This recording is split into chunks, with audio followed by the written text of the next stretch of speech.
안녕하세요. 저는 서울에 살고 있는 여자입니다. 제 이야기를 한 번쯤은 익명의 창구에 전달을 해보고 싶다는 바람이 있었는데 오늘 이렇게 사연으로 신청하게 되었네요. 제가 대략 어떻게 살아온 사람이었는지 먼저 소개를 드리고 싶네요. 저는 아버지, 엄마, 저, 그리고 여동생까지 네 식구가 단란하고 평범하게 살던 집에서 태어나고 자란 사람이었습니다. 하지만 그런 일상은 제가 중학교를 입학하기 전에 깨졌고요. 저희 집의 가장, 아버지가 돌아가셨기 때문이에요. 제가 초등학교 5학년 때 처음 암 선고를 받으셨어요. 그리고 제가 초등학교를 졸업하고 며칠이 지났을 무렵에 돌아가셨는데 의료사고로 억울하게 떠나셨습니다. 저는 당시에 어렸기 때문에 뭐가 어떻게 돌아가는지 잘 알지 못했던 것 같아요. 그게 두고두고 가슴이 아프네요. 바로 얼마 뒤에 중학교 입학이었죠. 가뜩이나 아버지가 돌아가신 충격이 가시지 않았던 마당에 새로운 생활을 하려니까 적응이 너무 어려웠습니다. 중학교 생활의 시작이라는 첫 단추를 잘못 끼웠던 탓일까요? 학년이 올라갈 때는 저도 이제 친구들하고 어울려 놀면서 활기차게 지내고 싶었는데 생각처럼 현실이 안 따라줬어요. 중학교 생활을 완전히 망쳐서인지 성적도 별로 좋지 못했고 학업 분위기가 제대로 조성되어 있지 않은 고등학교에 진학을 해야 했어요. 대학은 취업률이 좋은 전문 대학교를 갔습니다. 취업도 잘 되고 학비도 저렴하고 졸업도 금방 할 수 있었으니까요. 제가 괜찮은 4년제 대학교를 갈 성적도 부족하기는 했으나 얼른 취업을 하는 쪽으로 가닥을 잡아서 엄마에게 도움을 드리고 싶다는 마음이 컸던 것 같아요. 그래서 미련 없이 전문대를 골랐었고 졸업을 앞둔 마지막 학기부터 바로 취업을 해서 일을 시작했습니다. 아버지가 돌아가신 이후 가장의 역할을 맡으시게 된 엄마는 쉼없이 달려오셨죠. 그런데 저희 아버지가 그냥 암으로 돌아가신 것도 아니고 도중에 억울해서 미치는 의료사고도 있었잖아요. 분명히 억울한 일이었으나 병원과 싸울 힘이 없어서 그저 무력하게 당해야만 했습니다. 아버지가 돌아가시고 난 이후에야 친척들이 하는 소리를 듣고서 저는 의료사고 이야기를 알게 됐었고 그제서야 그래서 그때 그랬던 거구나 라는 생각으로 머릿속에서 퍼즐을 맞추게 됐었는데 뒤늦게 알았던 저도 너무 속이 답답하고 힘들었거든요. 오죽했으면 중학교 생활을 처음부터 그렇게 망쳤겠나요? 하지만 의료사고의 그 참담한 과정을 전부 다 지나오셨던 엄마는 저와 비교할 수 없을 정도로 힘드셨던 겁니다. 그 괴로움의 깊이를 제가 가늠조차 할 수 없었어요. 아버지의 죽음은 엄마의 가슴 속에 영원히 해소되지 않을 한으로 남아 있었습니다. 가슴 속에 커다란 한을 품으신 채로 자식들을 위해 하루도 쉬지 않고 일을 다니셨어요. 집에 있던 빚은 아버지가 돌아가신 이후로 3년 정도가 지났을 때 다 갚았고요. 그 이후로는 온전히 생활비와 저축을 목적으로 엄마가 돈을 열심히 버셨어요. 제가 고등학교 3학년 수험생이었을 때 제 기억으로는 그 무렵부터 엄마가 안색이 나빠졌었죠. 아예 대학을 안 갈 수는 없으니 취업이 잘 되는 전문대로 가야겠다는 다짐을 한 것은 엄마의 나빠진 안색을 확인한 이후였습니다. 엄마, 이제는 제발 일을 좀 쉬엄쉬엄 하세요. 엄마가 일을 덜 열심히 다니시는 모습을 보고 싶은 게 요즘 제 소원이에요. 할 수 있을 때 더 많이 해야지. 일을 하는 것도 전부 다 때가 있는 법이야. 나중에 나이 들면 하고 싶어도 일을 못해. 그리고 내 새끼들 시집 보내고 그러려면 열심히 일을 안 다닐 수가 없어. 엄마, 저도 이제 성인이에요. 제 앞가림 제가 하기 시작할 나이가 되었고요. 아직 시집 갈 생각은 전혀 없지만 이 다음에 가게 되더라도 엄마한테 손을 안 벌리고 싶어요. 엄마가 자꾸 고생하시고 힘드신 게 저는 너무 싫은걸요. 네 생각은 그렇다고 하지만 너도 자식 낳아서 길러보면 알 거다. 자식 앞길 위해서라면 부모가 뭘 못해주겠니. 저희 엄마가 연세에 비해 많이 늙어 보이신다는 생각이 들어서 저는 그 순간에 마음이 아프기도 했지만 한편으로는 전적으로 자식들을 위해 주시는 엄마를 제가 두었다는 사실이 너무 행복해서 조금은 기쁘기도 하였습니다. 제가 아직까지도 철이 없었던 것이죠. 제가 취업을 하고 나서 몇 달이 안 됐을 때 엄마가 쓰러지셨거든요. 더 적극적으로 엄마가 일을 무리해서 하지 못하시도록 그렇게 하지는 못할 망정 속으로 내심 저를 위해 열심히 고생을 하시는 엄마의 모습을 기뻐하기나 했었다니 제 자신이 원망스러웠습니다. 일터에 다 도착하셔서는 쓰러지셨던 엄마의 소식을 전화를 듣던 순간에 정말 하늘이 노래지더군요. 앞으로 정말 착하게 살 테니 엄마한테 아무 일도 없게 해달라는 기도를 하면서 병원으로 향했습니다. 도착을 해서 확인을 해보니까 엄마는 과로 때문에 쓰러지신 것이었어요.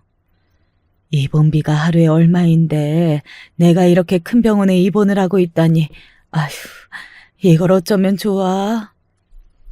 입원을 짧게 하신 것 가지고도 한숨을 쉬셨던 엄마였어요. 그러다가 각종 검사를 싹 받으신 뒤 검사비가 청구되었을 때는 착잡해서 어쩔 줄을 모르셨습니다. 괜한 것에 돈을 이렇게 많이 써서 어떻게 하냐면서 저한테 걱정스러운 목소리를 내셨고요. 그런데 검사를 안 했으면 안 됐을 뻔했어요. 엄마의 건강 상태가 전반적으로 다 망가져 있었거든요. 숫자는 거짓말을 안 하잖아요. 검사 결과지에 정확하게 다 나와 있었건만 엄마는 그 내용을 외면하셨습니다. 일을 아예 안 나가시고 한동안 쉬셔야 한다는 저의 당부 또한 못 들은 척 하셨고요. 나 같은 사람은 오히려 쉬면 몸만 더 아파. 좀이 쑤셔서 안 돼. 집구석에서 놀기만 해봤자 머릿속에 잡생각만 들어서 그게 더 힘들걸. 이제는 일을 나가는 게 습관이 된 지 오래라서 쉬는 생활을 하고 싶어도 못해. 그렇게 말씀하시면서 엄마는 기어이 쓰러지셨던 그날 이후로 딱 일주일 만에 다시 일을 나가셨습니다. 식당 일이었고요. 그리고 불과 며칠도 안 지나서 엄마는 그 현장에서 화상을 크게 입으셨습니다. 사고였죠. 팔팔 끓던 육수 냄비가 그만 확 엎어졌는데 엄마의 목과 팔을 그대로 강타했던 거예요. 불행 중 다행히 하나 있었다면 그건 목 부근이 크게 안 다쳤다는 것입니다. 만약에 팔보다 목에 더 큰 화상을 입었다면 정말 큰일이었을 거라고 병원에서 그러더라고요. 병원으로 달려가서 엉망이 된 몰골로 누워 계신 엄마를 보자마자 눈물이 쏟아졌고 엄마 또한 고통 속에서 신음을 하시면서도 저를 알아보시고 함께 우셨습니다. 엄마는 저에게 미안해서 어쩔 줄 몰라 하셨고 저는 또 엄마에게 죄송해서 미칠 지경이었죠. 이만하길 천만 다행이라고 그렇게 생각하자고 서로를 다독였던 것 같아요. 그러다가 수술 날짜가 됐었을 때 엄마는 의연한 척을 하시던 것을 내려놓고 다시 눈물을 흘리셨죠. 여태까지 번 돈이 이렇게 날아가는구나. 나는 대체 어떻게 대먹은 년이길래 인생이 이따위로 박복한 걸까? 엄마가 통곡하시는 것을 막을 도리가 없는 제가 한심하고 무력하였습니다. 발 한쪽이 팔 쪽 부분을 중심으로 녹아내려서 일의 수술로는 어림도 없었어요. 수술이 추가적으로 더 필요했고요. 돈과 시간, 인내심, 정신력 이런 것들이 다 들어가는 싸움이었습니다. 엄마는 병원 생활을 길게 하는 게 싫다고 하시면서 치료를 위해 입원을 하실 때마다 빠른 퇴원을 원하셨어요. 저는 엄마가 얼마나 심적으로 힘드실까 싶어서 웬만하면 비위를 다 맞춰드리고 있었지만 자꾸 그러시니까 저도 사람인지라 한 번은 화가 확 나더라고요. 엄마, 저도 힘들어요. 다친 엄마만 힘든 게 아니라 저도 힘들어서 미치겠다고요. 저도 노력 중이에요. 그런데 엄마가 빨리 적극적으로 임하셔서 하루빨리 나으실 생각을 해야지. 왜 자꾸 퇴원 이야기나 하시면서 비협조적으로 구시는 거예요? 빨리 안 낫고 싶으세요? 저를 얼마나 더 힘들게 만들고 싶으셔서 그래요. 아니, 나는 그런 게 아니라 영은아, 작은 병원도 아니고 이렇게 큰 병원은 내가 무서워서 그래. 갑자기 그건 또 왜 이제 와서 무슨 소리예요? 엄마, 아무 병원에서나 이런 거 치료 못해요. 이런 전문 병원이니까 가능한 거라고요. 다른 병원은 못 가니까 그런 줄 아시고 제발 가만히 좀 계세요. 긴 병 앞에 효자 없다더니 편찮으신 엄마를 향해서 제가 짜증을 부리고 말았습니다. 짜증을 내놓고도 뭘 잘했답시고 혼자서 한참을 씩씩거리기도 했어요. 그런 저를 보면서 엄마가 조용히 말씀을 하셨습니다. 미안해, 우리 딸. 병원에 오래 있다 보면 하늘로 떠난 네 아버지가 생각나고 그래서 그때 네 아버지를 간병하면서 병원에 붙어있던 그 시절이 자꾸만 생각이 나서 이런 병원에는 오래 있기가 싫었던 것 같아. 내가 다 나약하고 못나서 그렇지. 엄마의 말씀 앞에서 저는 말문이 막혔습니다. 방금 전까지 오만 짜증을 다 부리고 인상을 써댔던 제 자신이 부끄러웠어요. 민망한 나머지 엄마 앞에서는 아무렇지 않은 척을 하면서 고개를 끄덕였고 알겠다고 말씀을 드렸지만 화장실에 가서는 엉엉 울었습니다. 제가 너무 어렸을 때 암에 걸리시고 의료사고를 당하시고 돌아가신 아버지가 원망스럽기까지 했어요. 아버지, 왜 그렇게 가셨어요? 왜 저에게 후회를 남겨주셨어요? 집에 계속해서 감당하기 힘든 일만 일어나요. 이럴 때 아버지는 왜 같이 안 계시는 거예요? 울면서 저도 모르게 그런 원망의 독백이 튀어나가더군요. 하지만 그러고 나니까 차라리 후련했어요. 과거를 돌이킬 수 없다는 게 새삼 실감이 되었거든요. 정신 차리고 버티면서 어떻게든 이 암흑의 터널을 빠져나가기만 하면 그 터널 끝에는 찬란한 빛이 있을 거라고 그렇게 믿으면서 마음을 다잡았습니다. 저에게 당신의 약한 부분을 털어놓으셨던 엄마 역시 좀 더 강인해지기로 결심을 한 듯 보였어요. 굳이 서로 말을 하지는 않았으나 눈빛으로 엄마와 제가 통했습니다. 예고 없이 찾아온 불행들로 넘어지고 무너지고 힘든 과정을 반복하게 됐지만 그럼에도 버티고 일어나 보자고 어느 순간 굳게 다짐이 들었던 듯 싶어요.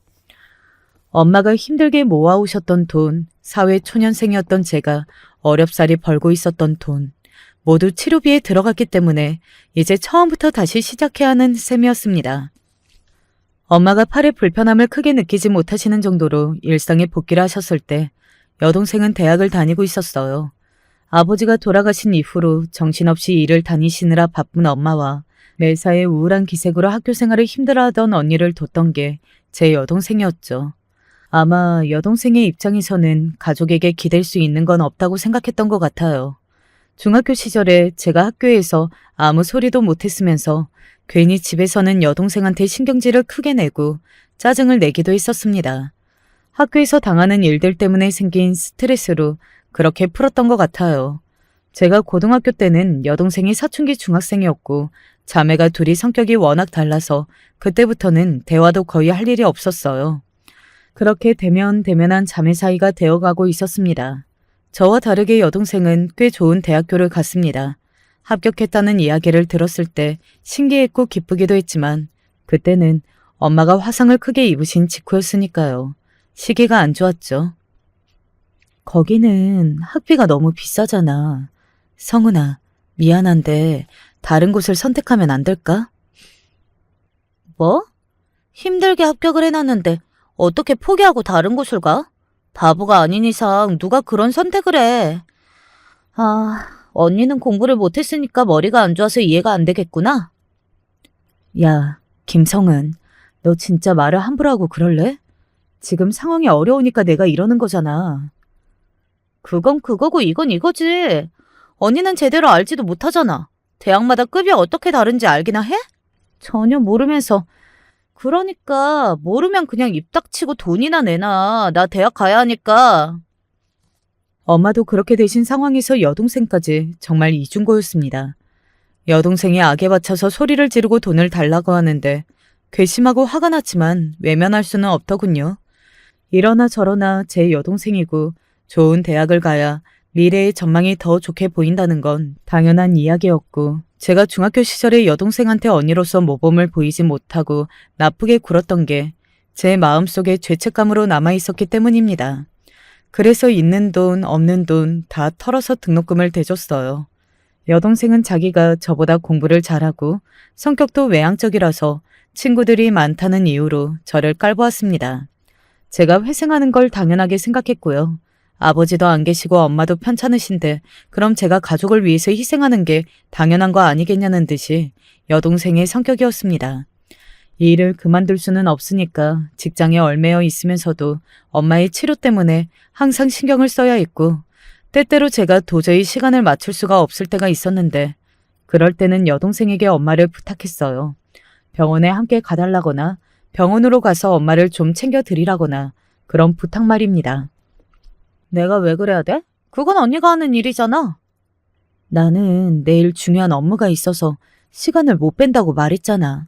다른 것도 아니고 엄마를 좀 챙겨달라는 건데 너는 그게 그렇게나 하기가 싫어? 하기가 싫다기보다 짜증이 나니까 그렇지. 언니가 왜 시간을 못 빼?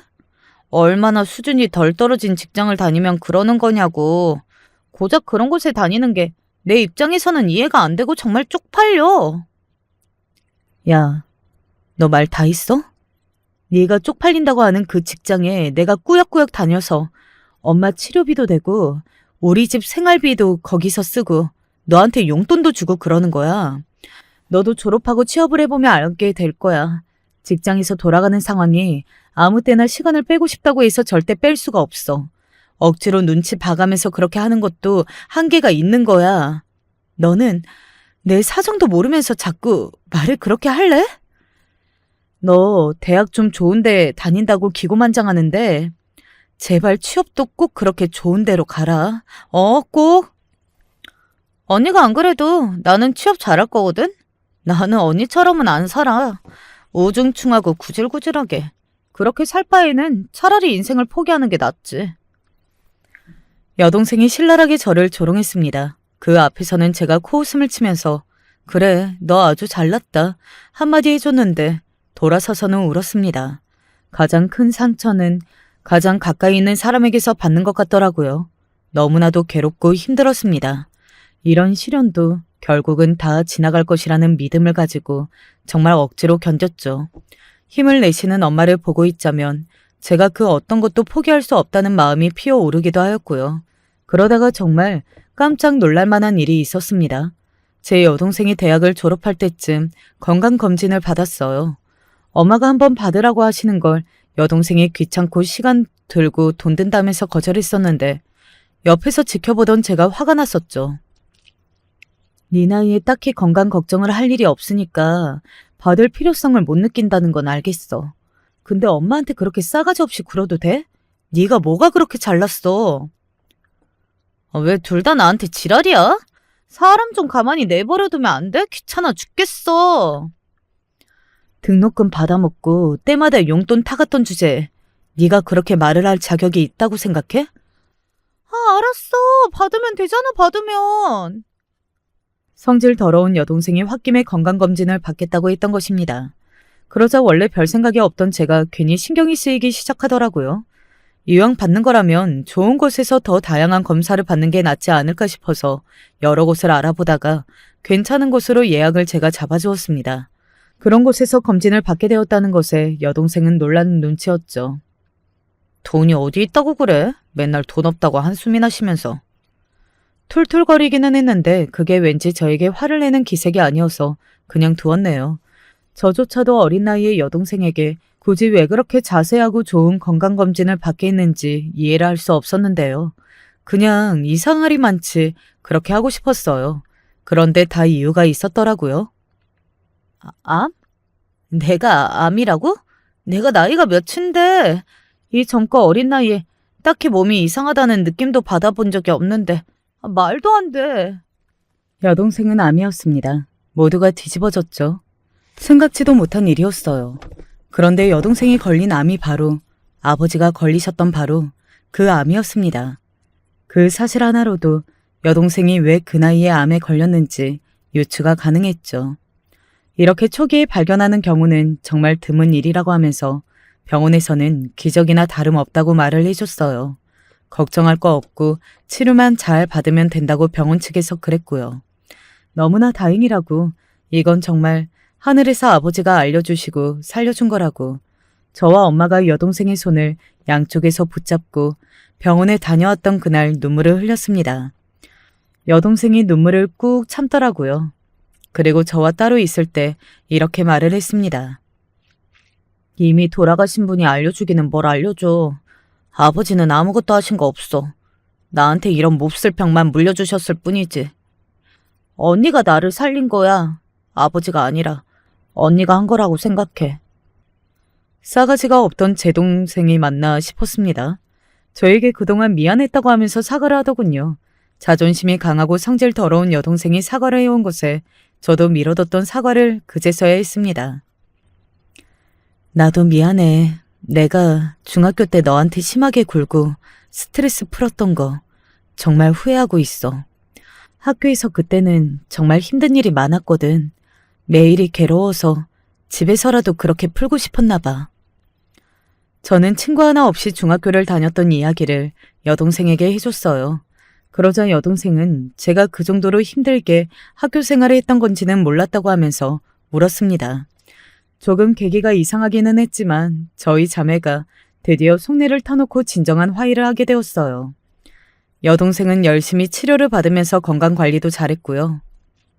병원 다니는 건 내가 도사야. 그러니까 성은이는 내가 챙기면 돼. 엄마가 그렇게 말씀을 하셨을 때는 정말 든든하고 마음 한켠이 따스해지는 기분이었답니다. 어려운 환경 속에서도 공부를 잘 해내서 대학 입시를 해냈던 악발이 제 여동생답게 금방 건강을 되찾았고 취업도 잘했습니다. 암을 초기에 발견해서 극복해낸 자기의 이야기를 감동적인 경험담을 녹여내서 그걸 취업 준비에 써먹었더라고요. 정말 대단하죠? 보통 내기가 아니었던 여동생이 결국은 대기업에 들어갔어요. 합격했던 날 새 모녀가 얼싸 안았습니다. 엄마하고 저는 울었는데 여동생은 안 울더라고요. 그리고 기념으로 외식을 나가자면서 제가 식당을 알아보는 걸 옆에서 지켜보더니 타박을 해댔습니다. 잠깐만, 언니 무슨 짓이야? 왜? 너 양념고기는 다 좋아하잖아. 여기가 엄청 잘 되는 돼지 갈비집인데? 별로야? 고기 말고 다른 거 먹을까? 그게 아니라 지금이 보통 경사 난 것도 아니고 이 정도로 축하할 일이 생겼으면 당연히 소고기를 먹어야 하는 거 아니야? 소고기? 그럼 소고기를 먹으러 나가자고. 집에서 구워 먹어본 적도 몇 번 안 되는데 그걸 나가서 먹는다니. 외식으로 소고기를 먹어본 적은 없잖아. 비싸서 그랬지. 한우라도 먹으러 가면 계산서에 숫자가 엄청나질 테니까. 그런데 이런 순간에는 소고기쯤이야. 먹어도 되잖아. 그런가?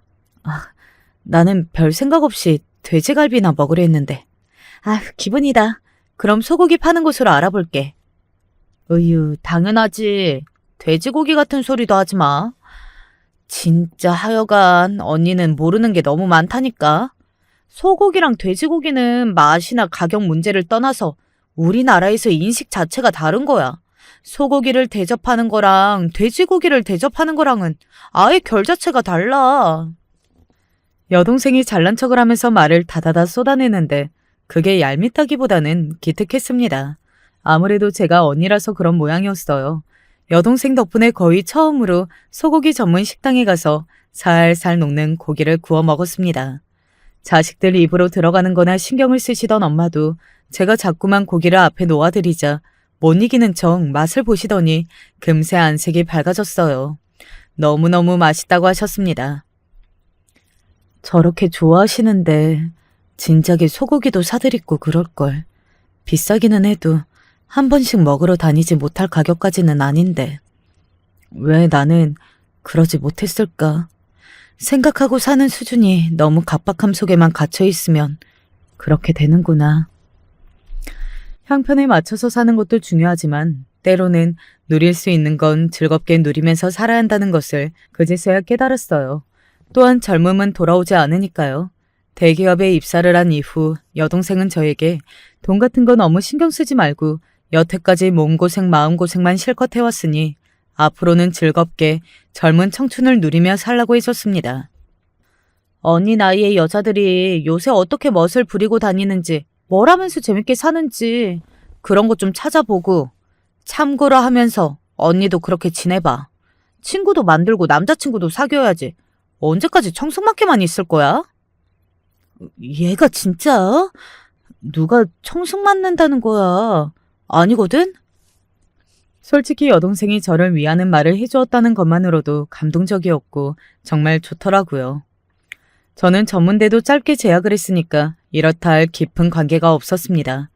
여동생이 자기랑 엄마한테만 말을 그렇게 잘하지 말고 밖에 나가서 다른 사람들한테도 말을 그렇게 한번 잘해보라고 하면서 인간관계를 새로이 만들 수 있는 활동을 강력히 권해주었어요.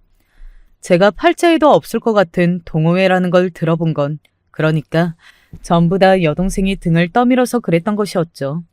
좁은 직장에서도 인간관계가 항상 거기서 거기였고 그러니 새로이 사람들을 만나보라며 여동생이 부린 성화가 아니었다면 저는 동호회 같은 걸 들어볼 생각도 못했을 것입니다.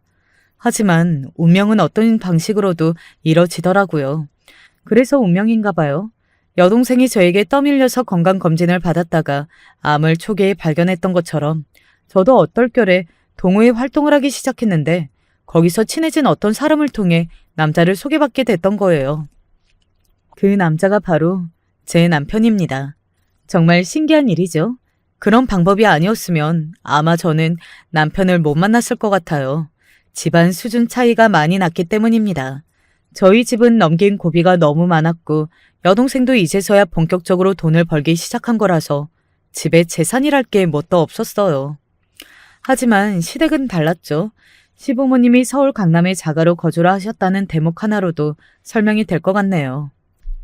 저는 남편이 마음에 들었습니다. 처음부터 마음에 쏙 들어서 여기까지 힘들게 살아온 제 인생, 이런 남자와 결혼을 해서 보답받고 싶다는 생각이 솔직하게 고백하자면 강하게 있었습니다. 그러나 자신감이 부족해서 망설였는데 그건 저를 눈치챈 여동생이 또 한 번 제 등을 떠밀었어요. 나는 이제 내 앞가림 혼자서 잘만 하고 엄마는 나랑 잘 지내고 계시잖아. 언니의 발목을 잡는 건 아무것도 없어. 그러니까 앞만 보고 결혼이나 해. 바보같이 망설이지 말고 얼른 결혼해버려. 내가 도와줄 수 있는 건 다 도와줄 테니까. 너 진짜 내 동생 김성은 맞아? 너 뭐 잘못 먹었니? 아니면 어디가 아파? 뭐래? 나 멀쩡하고 정상이거든? 언니를 너무너무 위하는 마음으로 이러는 거 아니야. 괜찮은 형부가 생길 기회를 놓치기 싫은 것뿐이니까 오해하지 마. 자존심 강한 여동생이 그렇게 낳아준 것이 귀엽고 고마웠습니다. 그래서 용기를 얻었고 제가 적극적으로 굴어서 남편과 결혼을 하게 되었어요. 앞서 말했듯 시댁의 수준이 제 친정보다 훨씬 좋았습니다. 남편이 3남매 중에서 둘째인데요. 첫째인 아주버님은 역시 장남이 최고라는 소리를 듣는 분이셨습니다. 시아버지께서 일찍이 해오신 작은 사업장을 물려받으셨고요. 대학도 잘 나오신 분이며 원래는 졸업 후에 중견기업에 들어가셨던 인재이기도 합니다. 그곳에서 일을 하시다가 시아버지의 사업장으로 옮겨가신 것이었죠. 그리고 의사와 결혼하셨습니다. 남편은 중소기업에 다니고 있었고요. 연봉은 당시 나이나 사회생활 경력에 비해서 꽤 잘 받고 있던 편이었습니다. 막내가 늦둥이 신우였어요. 재수도 아니고 삼수를 해서 명문대에 입학을 했었고요. 당시에는 아직 대학생이었습니다. 우리 영석이가 자기 학만큼 결혼을 잘할 거라고는 내가 애초에 생각도 안 했었지. 옛날부터 우리 집이 형보다 나은 아우가 없는 집이었으니까. 하지만 아무리 그렇다고 해도 어떻게 고작 이런 수준의 여자하고 결혼을 하겠다는 건지. 아휴, 기대를 못 미쳐도 너무 한참을 못 미치네. 시어머니께서는 저를 마음에 안 들어 하셨어요. 며느리감으로 너무 부족하다고 보셨습니다. 그런데 결국에 저를 허락하셨던 이유는 크게 두 가지로 들어보자면 이러했죠. 장남이 결혼을 워낙에 잘했고 뭐든 척척 해내는 완벽한 자식이니까 차남은 흠이 있는 결혼을 해도 어쩔 수 없다고 생각을 하셨던 것입니다. 자식 농사가 쉽지 않고 다 그런 법 아니겠냐며 한숨을 쉬셨습니다. 그리고 나머지 이유는 제 여동생이 대기업을 다닌다는 것이었어요. 사돈 집안이 창피해서 어디 말도 못하고 부끄러웠는데 그래도 사돈 처녀가 알아주는 대기업 다니는 거 그거 하나 딱 있어서 망정이지. 시어머니께서는 사람에게 급이라는 것이 있다고 보시는 분이었습니다. 당연히 당신이 강남에 사시는 것 역시도 의미를 부여하면 무척 자부심을 가지고 계셨어요. 암만 해도 영석이는 대학을 그것보다 더 잘 갔어야 해. 대학을 애매하게 갔을 때부터 단추가 잘못 끼워졌어. 결국 결혼을 급 떨어지게 해버렸잖아. 제 남편이 당신의 기대에 못 미치는 대학에 갔을 때부터 그게 마음에 그렇게나 안 드셨던 모양이더라고요. 은근히 재수를 권하셨으나 남편은 그 정도에도 충분히 만족을 했기 때문에 그냥 입학을 해버렸습니다. 막내인 신우이가 굳이 명문대를 가기 위해서 삼수까지 해야 했던 것은 어쩌면 남편이라는 설레가 있었기 때문일지도 모르겠네요. 저는 전문대를 나온 사람이었고 당연히 시어머니께서는 이 점을 못마땅해 하셨습니다. 전문대 따위나 나왔으면서 당신의 아들과 결혼하겠다는 게 제가 전생에 나라를 구한 증거라고 하시더군요. 칭찬이 아니라 한껏 비꼬시는 것이었죠. 그래도 항상 결론은 장남 부부가 든든하고 보기 좋으니까 괜찮다고 하시는 것이었습니다. 장남 부부가 워낙 잘났으니 부족한 처남 부부는 눈엣 가시라 하더라도 그러려니 하시겠다는 의미였어요. 잘나신 아주버님과 형님에게 고마워해야 하는 일인 건지 알 수가 없었네요. 원래 집안에는 장남이 잘해야 하는 거야. 장남이 바로 서야 그 집안이 잘 되는 거지. 우리 집은 장남이 잘해서 걱정이 없어. 맏며느리도 어쩜 의사일까? 저희 부부가 결혼할 때 형님이 둘째 임신을 하셔서 시댁의 관심사가 분산이 되었습니다. 참고로 아주버님네 첫째는 딸이고요. 이때 생겼던 둘째는 아들이었어요. 뱃속의 아이가 아들이라는 사실이 밝혀졌을 때 시어머니께서는 손뼉을 치시며 기뻐하셨습니다. 역시 이번에는 해낼 줄 알았다. 아들이라니 정말 잘했다 잘했어 최고다. 우리 예쁜 며느리. 그러더니 문득 저를 보시면서는 표정을 굳히셨죠.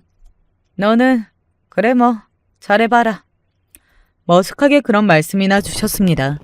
근데 제가 예상외로 임신이 바로 됐어요. 결혼하고 반년 만에 임신 사실을 알게 되었고요. 이듬해에 출산했고 아들이었습니다. 새로운 생명이 탄생한 것에 모두가 기뻐했고 당연히 저희 엄마와 여동생도 병원으로 아기를 보러 찾아와서 즐겁게 이런저런 이야기를 떠들었었죠. 그러다가 우연히 여동생이 조카가 태어났으니 앞으로 건강관리도 더 신경 써서 하고 오래오래 살겠다면서 그런 이야기를 하는 게 시댁의 귀에 들어간 겁니다. 사돈처녀가 암이었다니? 그럼 암으로 돌아가셨다던 부친에 이어서 그 딸까지? 그거 완전히 가족력 아니야. 그렇다면 설마 우리 손자한테도 영향이 있는 거 아니야? 아닐 거예요, 어머님. 우선 제가 문제없이 건강한걸요? 그걸 어떻게 믿니? 아무튼 불안해. 느낌이 안 좋아. 이래서 피를 잘 타고 나야 하는 건데. 시어머니께서 말씀을 무척 기분 나쁘게 하셨습니다. 형님네 둘째한테는 벌써부터 영특한 게 보인다는 둥, 세상 천지에 이렇게 차분하고 똑똑한 아기가 어디에 있냐는 둥, 그런 말씀만 하신다는 걸 제가 이미 알고 있었는데 말이죠. 비교가 되어서 많이 씁쓸하더라고요. 그런데 정작 형님네 둘째인 제 시조카가 자꾸 잔병치레를 하게 되면서 고생을 많이 했습니다. 두 돌을 전으로 그러더니 꽤 오래 그랬죠.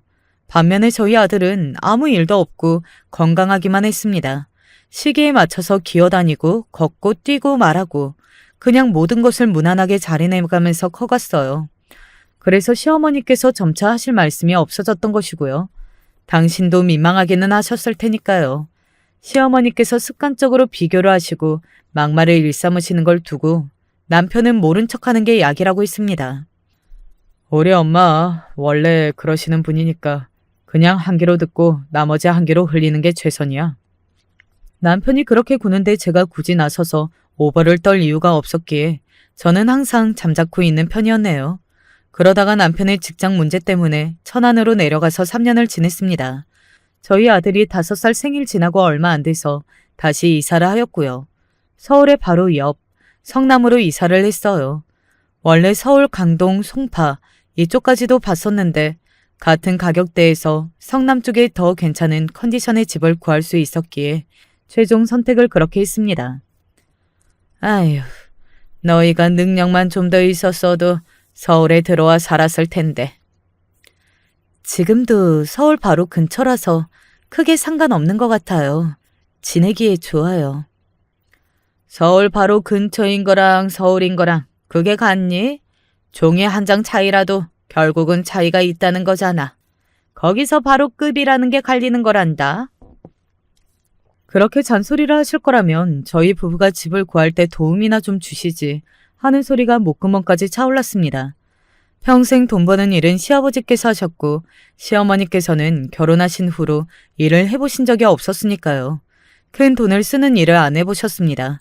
큰 돈을 만지고 쓰는 건 오로지 시아버지의 몫이었죠. 그러니 정말 만약에 시어머니께서 저희 부부에게 집을 구하는 데 도움을 주고 싶으셨다고 한들 어차피 시아버지의 허락이 필요했을 겁니다. 그런 생각으로 저는 조용히 웃었네요.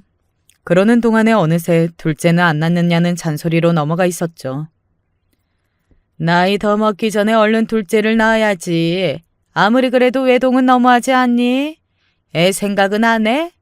애가 지금이야 괜찮겠지.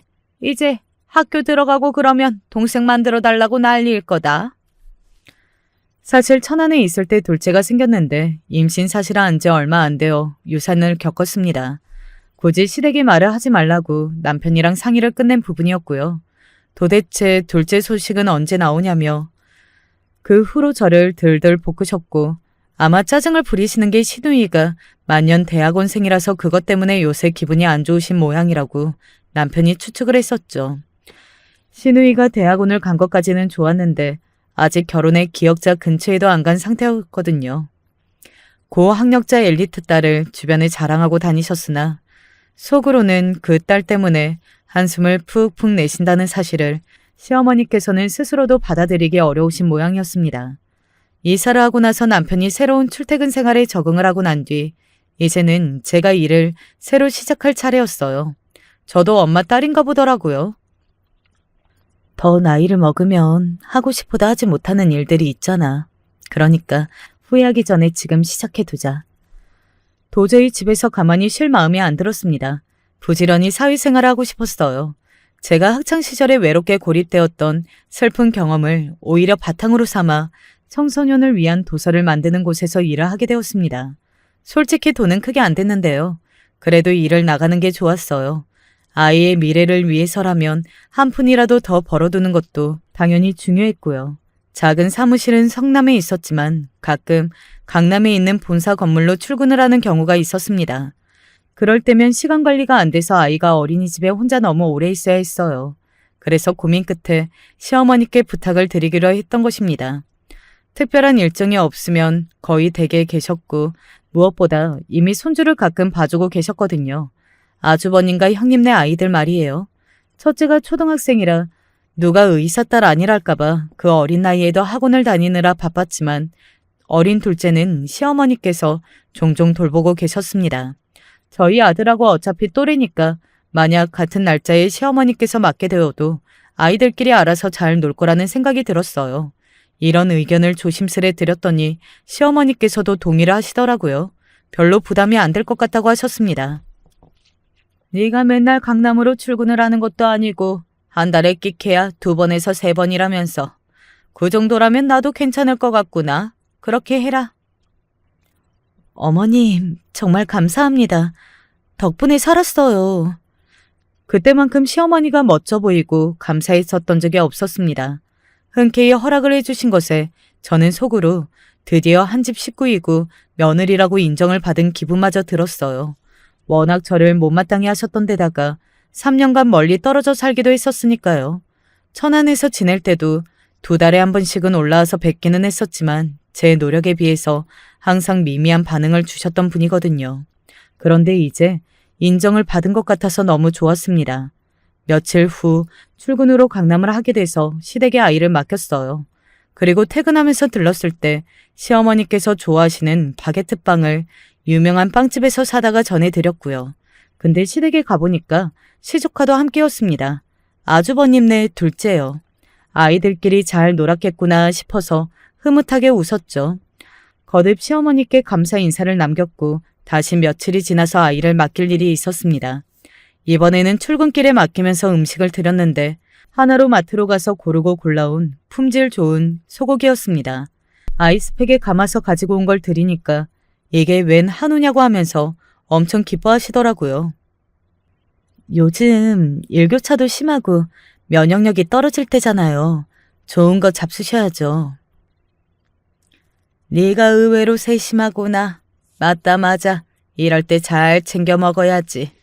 아이는 걱정하지 말고 일하러 가라고 그러셔서 발걸음 가볍게 떠났습니다. 그리고 퇴근길에 아이를 데리러 갔는데 또 시조카가 와 있더라고요. 그냥 그런가 보다 싶었어요. 그런데 집으로 가는 길에 제가 저희 아들이 말했어요. 형아는 할머니 댁에 자주 온대. 나보다 엄청 더 자주 온다고 그랬어. 시조카가 제 생각보다 시댁에 자주 오는 모양이었습니다. 그래서 고개를 끄덕이고 있는데 문득 밀폐된 차 안에서 고기 냄새가 맡아지는 거예요. 바로 소고기 생각이 났죠. 그래서 할머니가 고기를 구워주셨냐고 하니까 아이가 맞다고 했습니다. 비빔밥인지 볶음밥인지 하는 점심을 먹고 나서 낮에 시조카가 왔대요. 그리고 얼마 안 돼서 시어머니께서 고기를 굽기 시작하셨다고 합니다. 형아하고 같이 소고기 먹었구나. 맛있었겠네. 아닌데? 소고기는 형아만 먹었는데? 할머니가 살살 녹는 소고기라고 하면서 형아한테만 줬어. 어? 그게 무슨 소리야? 그럼 너는 고기를 안 먹었어? 나는 다른 고기 먹었어. 할머니가 맛있는 돼지고기라고 하면서 나한테 그거 줬어. 뭐? 돼지고기? 너도 소고기를 먹고 싶다고 하지 그랬어. 나도 그거 먹고 싶었는데 할머니가 나는 안 된다고 했어. 그리고 형아가 내가 먹는 거 맛보고 싶다고 막 그랬는데 할머니가 형아한테 소고기 많이 먹어야 한다고 했어. 돼지고기가 두꺼워서 어린아이가 먹기에는 벅찼는지 씹다가 힘들어서 그냥 꿀꺽 삼키는 경우가 많았고 점심을 먹고 난 지 그렇게 얼마 안 됐기 때문에 고기를 많이 먹고 싶지 않았다고 저희 아들이 그랬습니다. 저는 아무렇지 않은 척 아들 앞에서는 그렇게 굴었으나 가슴이 무너져 내렸어요. 소고기, 돼지고기가 주는 의미의 차이를 잘 알고 있었기 때문입니다. 집에 도착해서 바로 연락을 드렸죠. 저희 아들이 그랬다고 하는데 사실이냐고, 왜 그러셨냐고 너무 속상한 마음에 여쭈자마자 시어머니께서 코웃음을 치셨습니다. 둘이 어떻게 갔니? 한쪽은 장손인데 우리 귀한 장손이 아기 때 잔병 치레를 한 게 있어서 면역력 관리를 잘 해줘야 돼. 똑같이 아이들이고 어머님 손자들인데 어떻게 그러세요? 적어도 같이 먹게 하실 수는 있었잖아요. 아, 둘이서 급이 다른 걸 어떡하니? 그건 어쩔 수 없는 거란다. 너무 분해서 몸이 떨렸고 전화를 끊고 나서 한참 울었어요. 퇴근한 남편에게 무슨 정신으로 이야기를 했는지도 모르겠습니다. 저 때문에 아이가 상처를 받았을까봐 미안하다고 했을 때 남편이 단호하게 고개를 저었어요. 절대 제 잘못이 아니라고 하면서 저녁도 안 먹고 옷만 갈아입은 채로 집을 나섰습니다. 남편은 그 길로 시댁에 가버렸어요. 저는 일이 너무 커진 게 두렵고 걱정돼서 발을 동동 구르며 기다렸죠. 시댁에선 난리가 났습니다. 마침 아주버님하고 형님이 둘째를 데리러 모처럼 함께 시댁에 들르신 참이었고 그때 남편이 도착을 했던 거예요. 마침 다 모였으니 잘 됐네요. 다 있는 앞에서 엄마가 똑바로 말씀을 해보세요. 손자 차별하셨는지 안 하셨는지. 아이고야, 너 오늘 낮에 있었던 일 때문에 이러는 거니? 네 처가 다 일러 바치듯? 지가 사왔던 소고기랍시고 그거 더럽게 생색을 내네. 그 정도는 애 봐주는 값이면 당연히 받아야 하는 거 아니야. 아, 그리고 내가 그걸 어느 쪽에 주든 내 마음이지. 영서가, 너는 나를 원망 마라. 네가 부족한 차남이기는 해도 네 처가 조금만 더 잘난 사람이었어도 내가 이렇게까지는 안 했다. 그놈의 장남 처남, 이제 다 지겨워요. 지긋지긋합니다. 엄마의 그 헛소리가 설마 제 자식한테까지 이어질 줄은 몰랐습니다. 이제 다 때려치워야 할 때가 온 것 같네요. 때려치우다니, 너 태도가 그게 뭐야? 오늘부로 영 끊고 살겠습니다. 시어머니께서 딱 얼어붙으셨고 멀찍이 앉아 관망하시던 시아버지께서 놀라서 자리에서 일어나셨어요. 그리고 아주버님께서는 남편을 달래려고 드셨고요. 형님은 그저 난감한 눈치였다고 하더군요. 아, 임마, 섭섭한 게 있어도 말로 풀어야지. 가족끼리 이러기냐? 됐어. 형이 언제는 내 신경을 쓰기라도 했어? 아니면 이제 와서 훈수 두지 마. 나는 지금 농담하는 것도 아니고 그럴 기분도 아니야. 그 어느 때보다도 진심이야. 남편이 살벌한 눈빛을 남긴 후 돌아서자마자 시어머니께서 신음을 하시며 바닥에 주저앉으셨습니다. 시아버지께서 엄하게 부르고 계셨지만 남편은 뒤도 안 돌아봤고요. 집에 오자마자 있었던 일을 저에게 알려주면서 시댁이 없어도 괜찮겠냐고 저에게 조심스럽게 물어봤습니다. 제가 울면서 남편을 끌어안고 대답했죠. 당연하지. 나는 괜찮아. 내가 못나고 부족한 여자라서 그게 당신한테 나는 미안할 뿐이야. 저랑 남편이 끌어안고 울면서 이런저런 이야기를 서로에게 다 쏟아냈는데요. 남편이 제가 생각했던 것보다 훨씬 더 그 속에 담아둔 자기 가족들에 향한 서름이 많았더라고요. 이렇게 돼서 차라리 후련하다고 했습니다. 시댁에 벌어진 일을 알게 된 엄마와 여동생도 난리가 났죠. 우리 예쁜 손자 강아지를 왜 차별해 왜? 그거 아주 웃기는 양반이었네. 감히 우리 언니를 그렇게나 낮잡아 보다니. 어디 두고 봐.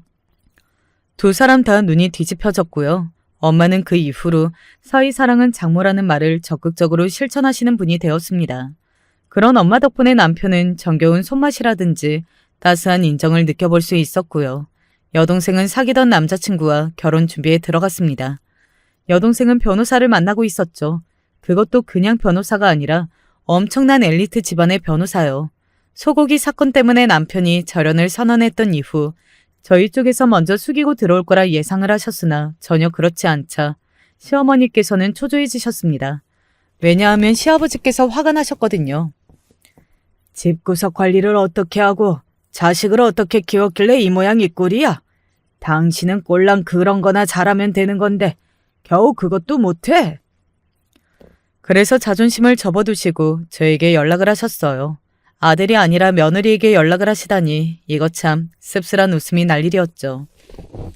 저희는 아무 문제 없이 너무나도 잘 지내고 있다고 말씀을 드렸어요. 시어머니의 정중한 사과가 있어야 하고 그리고 다른 시댁 식구들 또한 그 사과에 동의한다는 뜻을 밝히지 않는 이상 제가 굳이 남편을 설득해서 다시 가족들과 잘 지내볼 수 있도록 만들지 않을 거라고 알려드렸고요. 뭐 또 안 되는 게 우리 집안을 쥐락펴락하려고 해? 그러자 시어머니께서는 몹시 화가 나신 목소리로 전화를 끊으셨습니다. 하지만 아쉬운 쪽이 움직이게 되어 있으니까요. 시어머니의 사주를 받고서 아주버님과 형님 두 분이 번갈아 가면서 저희 부부에게 자꾸 연락을 해댔죠. 그러면서 자연스레 소식이 전해졌던 거예요. 제 여동생의 엄청난 결혼 소식 말입니다. 그리고 남편이 사위사랑이 넘치는 엄마 덕분에 너무나 즐거운 나날을 보내고 있어서 아주 행복해하고 있다는 것도 모두가 잘 알게 되었죠. 충격에 휩싸인 시댁에서 시어머니를 필두로 사과를 해오기 시작했습니다. 내가 일부러 그런 것도 아니었고 생각을 잘못하는 바람에 어쩌다 보니 부족하게 굴었구나. 내가 진심으로 뉘우치고 반성을 하고 있다. 내가 다시는 그런 일이 없을 거야. 제발 한 번만 다시 기회를 줄 수 있겠니? 남편과 상의를 한 끝에 못 이기는 척 사과를 받기로 하였습니다. 하지만 그 이전처럼 저희 부부가 저자세로 구는 일은 결코 없었죠. 굳이 쓸데없이 시댁을 가는 일도 없었고요. 잘 지내보자고 하면서 아주버님과 형님의 애들까지 데리고 웬일로 저희 집에 방문을 하신 적이 있었는데 그때 딱 제 여동생이 왔었거든요. 생긴 것만 봐도 완장 차는 거 좋아하고 요새 떠는 거 좋아하게 될 생기셨네. 일부러 두 사람 들으라고 그렇게 중얼거리더라고요. 여동생의 성질은 정말 못 말렸습니다. 아주버님과 형님은 얼굴이 빨갛게 달아오른 채로 애써 못 들은 척을 하셨고요. 아무튼 그 이후로는 시댁의 그 어떤 무례도 겪지 않으면서 아주 무탈하게 지내고 있답니다. 안녕하세요. 하루하루 힘들지만 열심히 살아가려고 노력 중인 한 가정의 가장입니다. 우연치 않게 사연 채널을 접하게 되면서 저희 장모님 이야기를 해보면 어떨까라는 생각에 사연을 보내게 됩니다. 저희 귀여운 장모님 이야기 끝까지 들어주실 거죠? 장모님은 제가 처음 아내랑 결혼할 적부터 혼자서 살고 있으셨습니다. 아내가 어렸을 때 장인어른이 좋지 않은 이유로 스스로 세상을 등졌기 때문이었죠. 그 이후로 장모님은 새로운 사람을 만날 생각도 안 하고 그저 아내를 키우느라 열심히 셨다고 합니다. 아내는 중고등학생이 됐던 시절부터 장모님이 본인 신경 쓰지 말고 장모님이 좋아하는 취미도 찾고 새로운 사랑을 만나기를 바랐다고 했지만 장모님이 그런 쪽으로는 워낙 뚝심이 깊으신 분입니다. 정말 취미생활 하나 없이 한눈도 안 팔고 매일같이 일, 집안일, 일, 집안일만 반복을 했다고 해요. 장모님, 취미생활도 없으셔? 우리가 찾아봐드리면 어때? 아니야, 내가 해도 소용없었어. 우리 엄마지만 정말 독하다니까, 독해. 내가 그렇게 좀 재밌게 지내시라고 해도. 아내가 종종 혀를 내두를 정도였는데 사위인 제가 봐도 장모님은 무엇을 하셔도 그렇게 재밌거나 즐거운 티를 내지 않는 분이셨어요. 정확히는 인생에 별로 즐거움이 없어 보였다고 해야 하나? 어쩐지 이렇게 이야기하니까 조금 예의 없어 보이긴 하는데 실제로 저랑 아내랑 결혼하고 난 뒤에 아내가 장모님 걱정을 하도 많이 해서 제가 장모님 사시는 동네 근처에 문화센터 같은 곳도 이것저것 알아보았습니다. 요새는 나이 드신 분들이라고 해도 취미생활 하나 정도는 가지고 있잖아요. 건강에 좋다고 해서 수영도 시켜드려 보였고 나이 드신 분들이 바둑 좋아한다길래 바둑도 시켜드려 보았고 정말 이것저것 다 권유를 해봤는데 사위가 직접 해주는 거니까 일단 거절은 안 하고 받기는 하셨지만 늘 몇 주 안 가서 이거는 나랑 안 맞는 것 같다 라며 단 한 번도 몇 주 이상을 진행을 해본 적이 없습니다. 심지어 저희 장모님 그 흔한 텔레비전 드라마도 잘 안 보는 분이세요. 아니 저희 엄마만 해도 정말 매일같이 보는 드라마가 하루에 2-3개씩은 있을 정도라 하루 종일 리모컨을 놓지를 못하는데 저는 정말 드라마를 안 보는 노인분은 장모님이 처음이었습니다. 장모님 원래 드라마도 잘 안 보셔? 우리 엄마 TV 자체를 아예 안 봐. 저거 TV 놔드린 것도 내가 집이 너무 휑하다고 어떻게든 우겨서 놔드린 건데. 봐봐. 지금도 그냥 장식품으로 있잖아.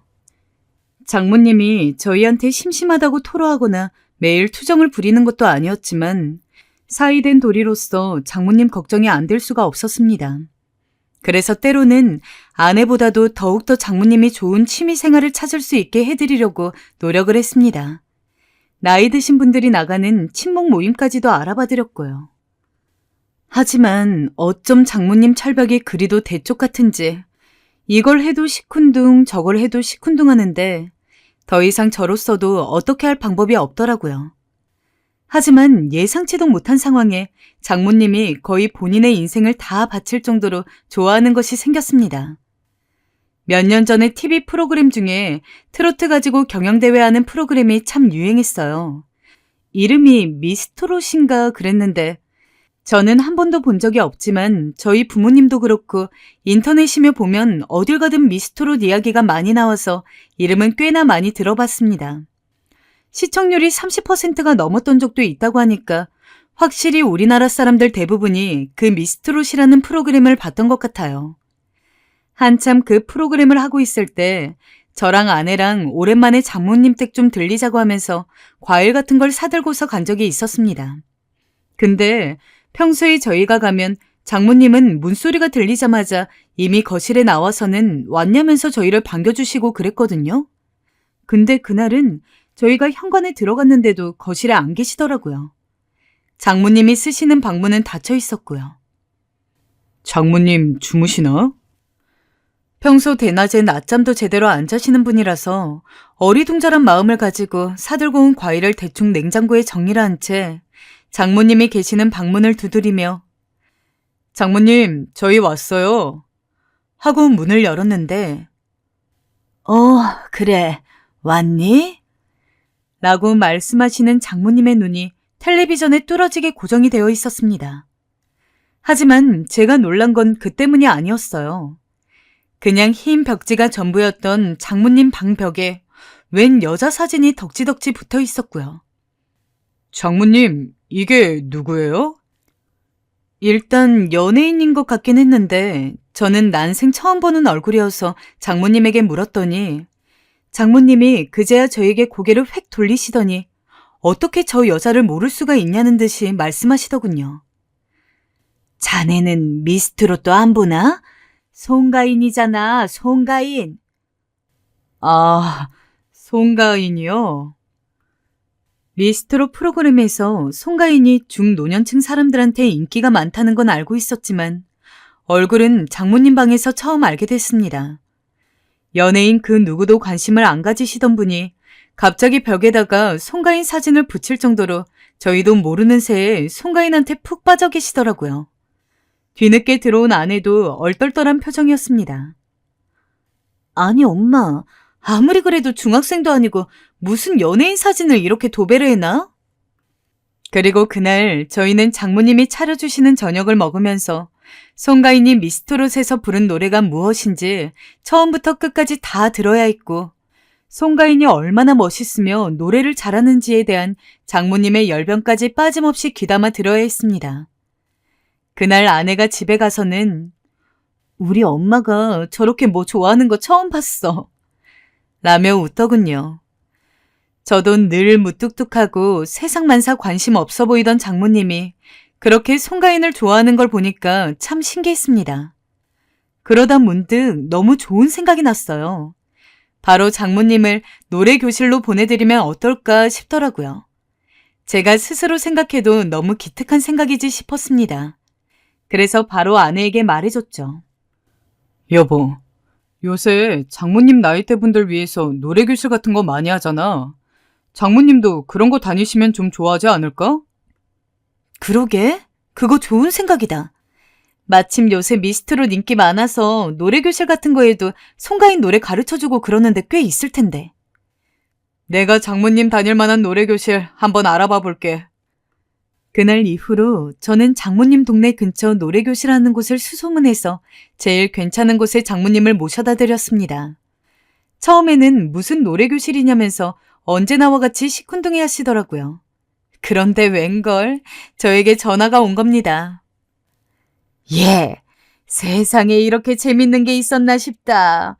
몇 번 다니고 나니 노래 교실만큼 재밌는 게 없어. 우리 이서방 고마워 아주. 네, 다행입니다 장모님. 오래오래 다녀주세요. 장모님이 이토록 행복해하는 목소리는 정말 만난 이래로 처음 들어본 것 같아요. 어찌나 소녀처럼 들떠 계시는지, 그날도 노래교실 가는 날이셨는지 저에게 새벽부터 전화를 거셔선 자랑을 하시는 거였어요. 아내에게 물어보니 우리 엄마 노래교실 가는 날이면 아침 6시부터 일어나서 준비한대 라고 하더군요. 참 사위로서 장모님한테 제대로 효도한 적이 없는 것 같아 늘 마음이 쓰였는데 이번 기회에 효도다운 효도를 한 것 같아 참 뿌듯했습니다. 그렇게 장모님은 노래교실을 거의 1년 넘게 다녔어요. 다니는 내내 장모님 얼굴은 늘 행복에 젖어 계셨고 목소리는 늘 하이톤이셨어요. 저희가 올 때면 노래 연습을 하고 계시는지 이런저런 노래 부르는 것 같은 목소리가 현관문 밖까지 들렸고요. 근데 그렇게 잘 다니던 우리 장모님에게도 위기가 한번 찾아왔어요. 장모님도 그 때문에 어쩔 수 없이 한동안 노래교실을 못 갔던 때가 꽤 있었는데 정말 금단 현상이 온 것처럼 구시더군요. 얼마나 상심에 빠져 계시던지. 아휴, 노래교실에 가야 하는데. 저희가 집에 와 있는데 혼잣말로 저런 이야기를 하시며 한숨을 푹푹 쉬어댔습니다. 장모님, 곧 규제 완화되면 다시 가실 수 있을 거예요. 조금만 기다려보세요. 아니, 근데 안 가면 노래 실력이 상할까봐 그러지, 내가. 장모님은 무슨 대회라도 준비하시는 건지 실력이 상한다며 걱정까지 하셨어요. 그러니 무슨 말로 장모님을 위로해도 장모님에게 먹히지가 않았어요. 그런 나날들이 계속되자 아내도 좀 걱정스러워하고 저도 장모님이 보기 안쓰러워서 한 가지 묘안을 냈습니다. 요새 집에서도 노래방을 만들 수가 있거든요. 마침 장모님 댁이 주택이기도 하고 주변에 가까운 곳에 사람이 살지는 않는 데다가 방음도 나쁘지 않아서 블루투스 마이크랑 장모님이 평소 쓰시는 컴퓨터에다가 노래방 플레이어를 깔아드렸습니다. 장모님, 이거 이렇게 하면은 노래 반주 나오거든요. 이거 맞춰서 마이크에 대고 노래 부르시면 점수 측정도 되고 좋아요. 노래 교실에 나가실 수 있기 전까지는 아쉽기는 해도 이걸로 노래 부르면서 지내시면 될 것 같아요. 아이고, 뭘 이렇게까지 해. 됐어. 안 해도 돼. 아니에요. 한번 해보세요. 제가 먼저 한 곡 뽑아볼게요. 처음엔 장모님은 쑥스럽다는 듯 바로 손사래를 쳤어요. 늙어서 무슨 주책이냐면서요. 허나 제가 직접 마이크도 켜드리고 반주를 틀어서 한 곡 불러드리니 장모님이 얼마나 좋아하시는지. 그 이후로 한동안은 장모님 댁에 가면은 저나 아내나 장모님이 좋아하는 트로트 한 곡조를 뽑으면서 함께 놀았습니다. 사실 장모님이 무뚝뚝하기는 해도 사위라고 대면대면하고 깐깐하게 구는 분이 아니었고 어떻게 보면은 진짜 친아들처럼 잘 대해주셨기 때문에 저도 편하게 장모님 댁에서 그렇게 지내고 올 수 있었던 것 같아요. 하지만 장모님은 이상하게 저희 앞에서는 한 번도 노래를 부르지 않으셨어요. 제가 장모님은 왜 노래 안 부르세요? 라고 하면은 언제나 부끄럽다고만 이야기를 하셨죠. 나중에 내가 실력 더 쌓아서 불러줄게. 장모님 노래를 꼭 들어야 하는 것도 아닌 만큼 그냥 그런가 보다 하고서 저랑 아내만 열심히 노래를 불렀으니 장모님 댁에만 다녀오면 목이 쉴 정도였어요. 그러다가 코로나가 좀 나아진 뒤로는 인원이 줄기는 했지만 그래도 장모님이 꾸준히 노래교실에 나갈 수 있어서 저희도 좀 더 편하게 장모님이 노래교실에서 즐겁게 시간을 보내시는 걸 지켜볼 수 있었죠. 그러던 어느 날이었습니다. 일이 터지고 말았습니다. 정확히 3개월 정도 전이었던 것 같아요. 퇴근하고 들어온 아내가 헐레벌떡 저에게 오더니 오빠 미치겠어. 엄마 가수할 거래. 제2의 김연자, 송가인이 될 거라면서 지금 음반 내겠다고 난리야. 라고 하더군요. 송가인이야 장모님한테 들어서 알고 있었다만 김연자는 또 누군지. 검색을 해보니까 아모르 파티 노래 정도는 저도 들어봤더라고요. 아무튼 아내가 그렇게까지 열을 내면서 저에게 이야기를 하는데 솔직히 장모님이 요새 노래교실 잘 다니신다는 건 알고 있었지만 갑자기 웬 음반인지 어리둥절했습니다. 게다가 저는 장모님이 부르는 노래를 한 번도 듣지 못했지만 아내 말로는 장모님이 노래를 못하는 편이라고 했거든요. 장모님 노래 못 부른다고 하시지 않았어? 엄마가 노래교실에서 실력이 엄청 늘었나 봐. 사람들이 음반 내라고 난리래. 게다가 그 수강생 중에 무슨 사장이 있는데 그 사장이 엄마가 음반 내면 무조건 성공한다고 그랬다나? 아무튼 그것 때문에 엄마가 음반 내는데 5천만 원이면 된다고 나한테 빌려달라고 하는 중이야. 성공해서 갚는다고. 아, 5천만 원? 작은 금액이 아닌데? 솔직히 5천만 원이 작은 금액도 아닐 뿐더러 아내도 노래교실 다니기 이전에 장모님 노래만 들어봤지 그 이후에는 한 번도 들어본 적이 없길래 뭔가 긴가민가한 눈치더라고요. 저는 솔직히 조금 회의적이었습니다. 설마 정말 같은 노래교실 사람들 말대로 장모님이 노래를 잘 부르신다고 하더라도 요새 노래 잘하는 사람들이 한두 명도 아니고 게다가 음반을 낸다고 하는 게 노래를 잘한다고 무조건 성공하는 건 또 아니잖아요. 노래를 잘하는 건 기본이고 운도 있어야 하고 그 외에 뭔가 제가 모르는 다른 것들이 필요하겠죠. 게다가 무엇보다도 저나 아내나 장모님 음반을 내드릴 만한 큰돈이 없었습니다. 일을 어쩌지. 엄마는 진짜 내고 싶어 하던데. 엄마 죽기 전 소원이래. 오죽하면 음반 내는 게 죽기 전 소원이라고 말씀하시는데 제 입장이 퍽 난감해졌어요.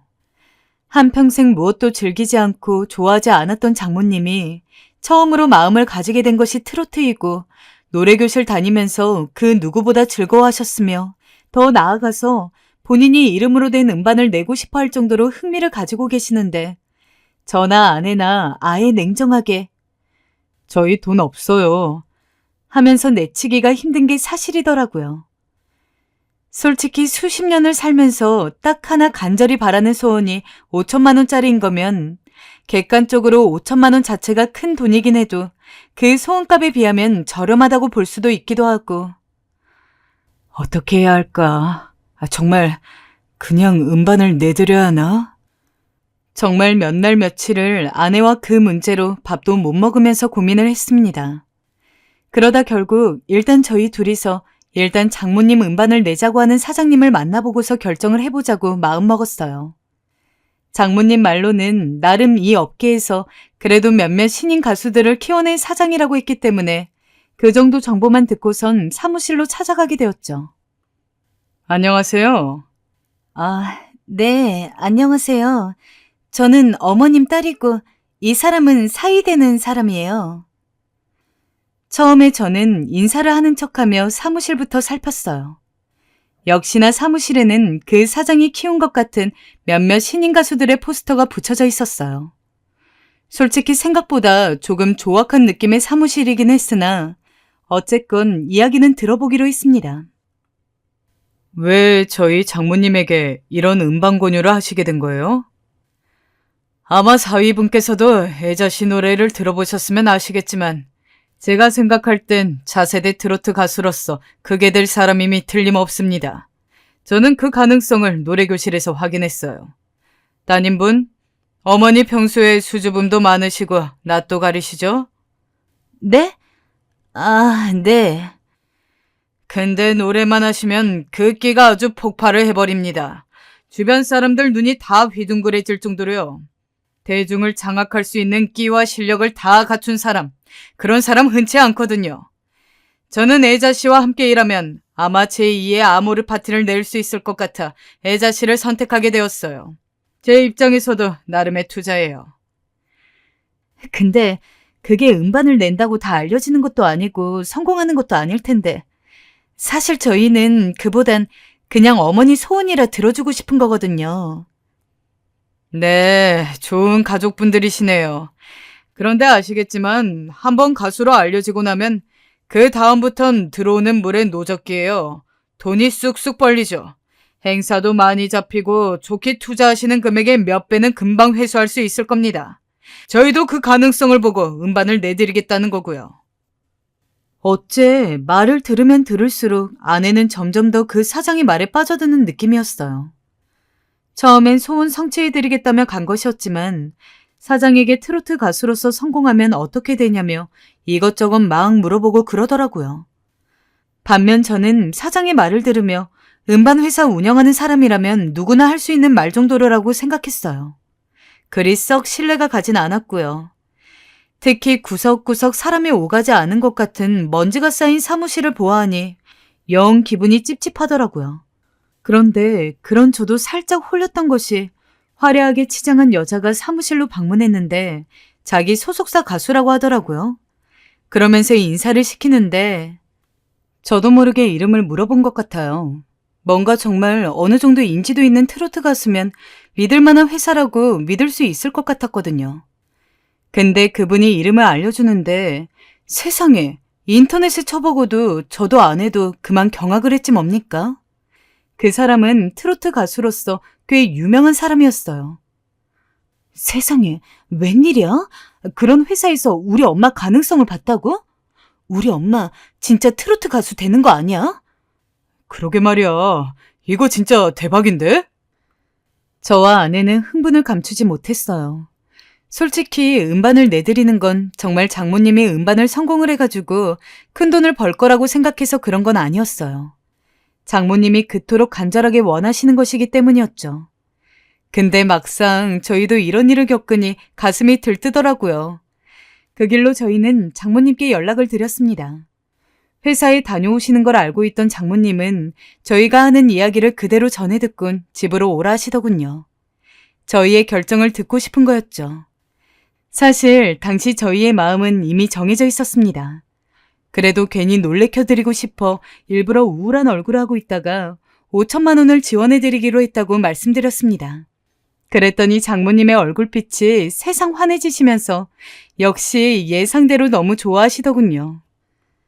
아이고, 고맙네, 고마워. 미진아, 너무 고맙다. 엄마 정말 열심히 해서 성공할게. 성공해서 우리 사이 차도 바꿔주고, 저기 뭐야, 너 명품백도 하나 사주고, 엄마가 다 해주마. 고맙다, 고마워. 내가 무슨 말년에 이런 복이 있는 건지.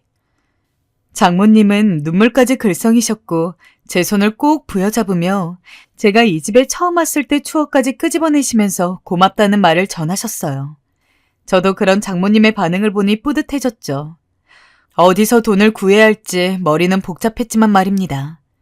그리고 장모님 집을 나오면서 돈을 빌릴 수 있는 몇몇 사람들을 생각해 보았어요. 대출받을 수 있는 방법도 생각해 보고요. 허나 난관은 여기부터더라고요. 장모님께 말은 해놓았는데 근데 여보, 우리 대출은 좀 무리인데 다른 방법은 없나? 네, 돈 빌릴 때가 막막해진 겁니다. 장모님이 이 사실을 알게 되면 너무 실망하실 것 같고 어찌하나 고민이 깊어졌어요. 장모님은 하루가 멀다 하고 저희에게 전화 오셔선 노래를 연습하고 있다고 하시는데 말이죠. 어떡하면 좋지, 여보? 내가 우리 엄마 아빠한테라도 얘기해볼까? 아니야, 괜히 시어머니는 안 좋게 보실 것 같아. 그러던 중 반가운 소식이 들렸습니다. 바로 장모님의 오빠분이 장모님을 지원해주기로 한 거였어요. 옛날부턴 네 엄마가 노래 하나는 기똥차게 잘했다며 아내에게 말씀하신 걸 전화 넘어 들었는데 저도 모르게 입가에 미소가 스르르 번지더군요. 가족 모두가 장모님을 위해 이렇게 나서는 모습이 참으로 좋아 보였습니다. 또 장모님도 너무 행복해 하시고요. 엄마가 꼭 잘 될게, 미진아. 엄마도 참. 엄마 그냥 편하게 해, 편하게. 우린 그런 거 기대 하나도 없으니까. 그리고 그날 이후 장모님은 어떠한 탄력이라도 받았는지 정말 두문불출하고 노래만 열심히 하시는 것 같았습니다. 평소에는 아내가 전화를 걸 때 늘 빨리 받으시고 이런저런 이야기를 하다가 끊는 것이 대부분이었는데 저희가 노래 테스트를 한다고 한 뒤에는 장모님이 전화도 잘 안 받으시고 어쩌다 받는다고 해도 나 노래 연습하느라 바빠서 이만 끊으마 라며 먼저 전화를 끊는 날도 많았습니다. 그렇게까지 하시니까 저희도 대체 장모님 노래 실력이 어떨지 너무 기대가 되더라고요. 그래서 장모님께 부탁을 드렸습니다. 장모님, 저희도 노래 한번 들어보고 싶은데 어떻게 안 될까요? 지금? 장모님은 뭐가 좀 불편하신지 고민하는 듯 하셨어요. 그래서 제가 편하게 하시면 된다고 하니 알겠다. 그럼 나도 연습 더 하고 2주일 있다가 우리 집으로 와라. 내가 그때 들려줄게. 하시더군요.